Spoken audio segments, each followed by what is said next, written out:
Olá, nono ano, sejam muito bem-vindos a mais uma aula de Ciências Biológicas. E na aula de hoje nós vamos dar continuidade ao conteúdo de genética, tá certo? A gente está quase finalizando. E hoje nós vamos trabalhar mutações, ok? Um pouco de variabilidade genética, tá? Deixando bem claro que a gente não vai se aprofundar muito nisso aí, que é um assunto extremamente complexo, mas os aspectos básicos vocês vão aprender hoje, ok? Vamos lá. Variabilidade ou variação pode ser reconhecida muito facilmente nas espécies vivas. Darwin reconhecia a importância disso. E era muito fácil de reconhecer a variabilidade genética quando se tratava da seleção natural. Porém, Darwin não conseguia explicar sua origem. Ele conseguia reconhecer essas características diferentes, porém, ele não conseguia explicar a origem. E isso só veio acontecer a partir do século XX, ok? Com o avanço tecnológico e o aperfeiçoamento dos estudos de Darwin, ok? Bem, hoje, nós sabemos que existem dois fatores, ok? Dois aspectos que influenciam muito quando se trata de variação. Dois, é o quesito mutação, ok? Esse é um aspecto que influencia muito, né, quando se trata de variabilidade. Outra coisa também, o outro aspecto que nós sabemos que influencia nisso aí é a recombinação gênica, tá certo? Então, esses dois aspectos, eles influenciam a variabilidade das espécies. Bem, vamos lá. Falando agora de mutação. O conceito de mutação ele foi proposto, ok, no início do século XX, pelo biólogo holandês Hugo de Vries. Alguma coisa desse tipo. Segundo ele, a mutação é uma modificação brusca do material genético ao acaso e pode ser transmitida aos seus descendentes, ok? Quando ele fala assim, ao acaso, é ele falando que não tem como você prever isso aí, ok? Você não prevê uma mutação genética, ok? Isso levando em consideração o conceito que foi desenvolvido por ele, ok? Essas mutações, elas podem ocorrer seguindo 3 critérios, ok? O primeiro deles é parte do material genético atingido. O segundo, fator que causou, ok, essa modificação. E o terceiro é o tipo de célula. Então, são 3 critérios, tá? Agora, com riqueza de detalhes sobre cada critério. O primeiro critério que eu falei foi parte do material genético atingido. Quando eu tenho esse critério, eu posso classificar em 2 grupos. Pode ser o grupo gênico ou cromossômico, ok?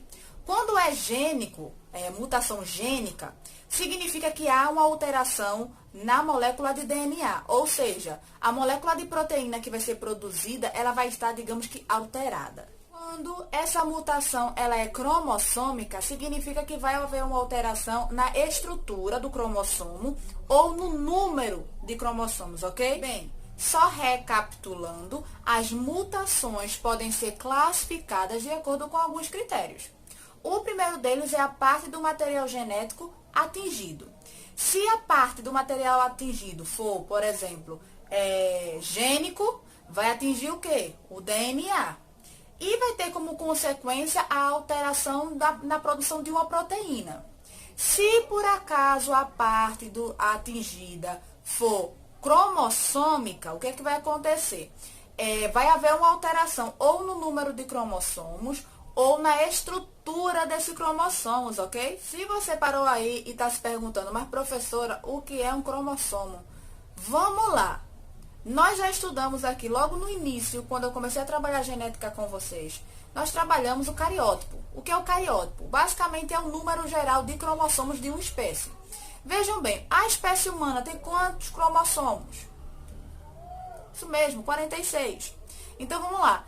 Esses 46, basicamente, são 46 cromossomos que estão divididos em duplinhas, ok? Eles ficam de casalzinho, ok?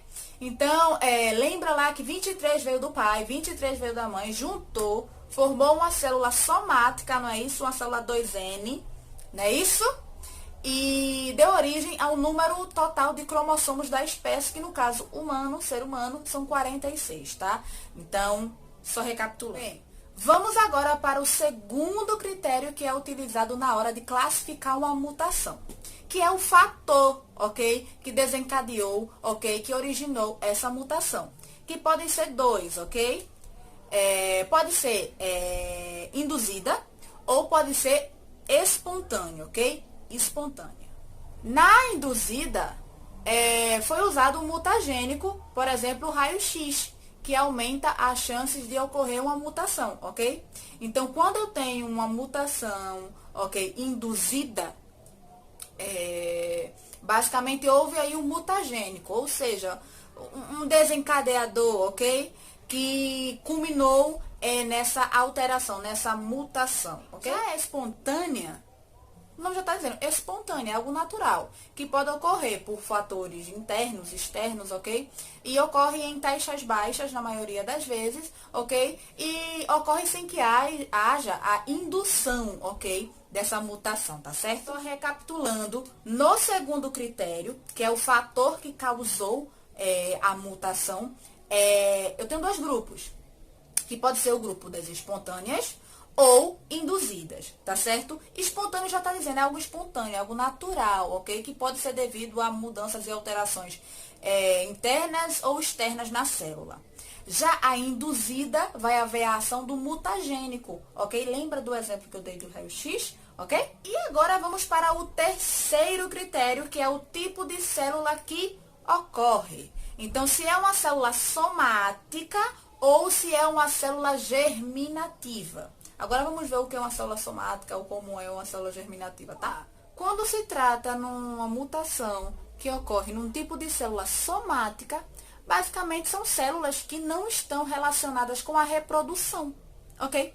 Então, ó, as consequências são menos graves e ocorrem na maioria das vezes em uma parte pequena do corpo, tá certo? Quando ocorre uma mutação numa célula do tipo germinativa, as consequências são mais graves, ok? Porque vão afetar células que estão relacionadas à reprodução, ok? Afetando também células de futuras gerações. Então, quando eu falo disso aí, eu estou falando de células presentes no testículo e nos ovários, tá certo? Então, são células relacionadas diretamente com a reprodução, tá? E isso pode afetar não só o indivíduo, como também os seus descendentes. Só uma dica, se você chegou até aqui e você está sentindo meio perdido, muitas informações, normal, tá? Genética é isso aí, tá? E nessa aula em específico, que é sobre mutações, noções básicas, tá? De mutação, tem termos específicos, definições específicas, então o ideal é que você assista essa aula mais de uma vez, tá? Então, ao finalizar, assiste novamente, faz suas anotações aí, que vai ajudar bastante, tá? Ainda se tratando de cromossomos, ok? Nós temos também aberrações numéricas. Como assim aberrações numéricas? As aberrações numéricas são basicamente uma consequência das mutações. Então, o que é que pode acontecer? Pode acontecer uma aneuploidia ou uma euploidia. Agora, nós vamos ver detalhadamente o que é cada um, que significa isso aí. Vamos lá. Na aneuploidia, é quando há o acréscimo ou decréscimo de cromossomos no número total de cromossomos de uma espécie. Entendeu? Estou explicando. Levando em consideração o cariótipo humano, 46 cromossomos. Então, como eu posso ter um exemplo aí de aneuploidia? Se você acrescentar um cromossomo a mais. Então, ao invés de ter 46, eu vou ter 47, 48. Então, isso aí configura-se uma aneuploidia. Ou se, por exemplo, for o contrário. O normal é ter 46 cromossomos e o indivíduo ele tem apenas 45, 44. Então, isso também é aneuploidia, tá? Então, quando há essa alteração no número, seja acrescentando ou diminuindo, eu tenho aí um exemplo de aneuploidia. Por que ocorre uma aneuploidia? Na maioria das vezes é devido a uma alteração cromossômica, na verdade, uma separação cromossômica defeituosa na divisão celular para a formação de um gameta. Agora, euploidia. Na euploidia, vai ocorrer uma alteração no número, no conjunto de cromossomos da espécie, no número N. Aí você deve estar dizendo, eu não estou entendendo, professora, como assim alteração no número de cromossomos N, blá, blá, blá. Vamos lá, cada espécie tem um número total de cromossomos, não é isso? Então, esse número total aí, ele é chamado de N, tá certo? N. Na euploidia, vão ocorrer modificações no conjunto cromossômico da célula. Vamos levar em consideração os indivíduos eucariontes, que na maioria das vezes são indivíduos 2N, ok? Diploides. Quando ocorre uma euploidia, o que acontece? Esse indivíduo ele passa a ser triploide, tetraploide, ok? Usa-se a palavra poliploide para identificar indivíduos que apresentam essa anomalia. E outra coisa, a euploidia, ela pode acontecer de forma, principalmente a tetraploide, ela pode acontecer de forma espontânea ou induzida, tá, hein, queridos? Eu espero que vocês tenham compreendido, ok? Eu tenho plena consciência de que é um assunto mais complexo, é um assunto mais chatinho, digamos assim, porque você tem realmente que prestar muita atenção, porque ele é muito detalhista, ok? Mas é um assunto muito gostoso de estudar, pelo menos eu acho. Vocês sabem que eu gosto de genética. Bem, e qualquer dúvida já sabe, tá? É só comunicar. E agora a gente vai pro grupo, né? Pra destacar alguns pontos e também conversar sobre o que vocês viram, tá certo? Dúvidas e, enfim, tudo que tiver aí pra ver. Muito obrigada pela atenção e até a próxima aula.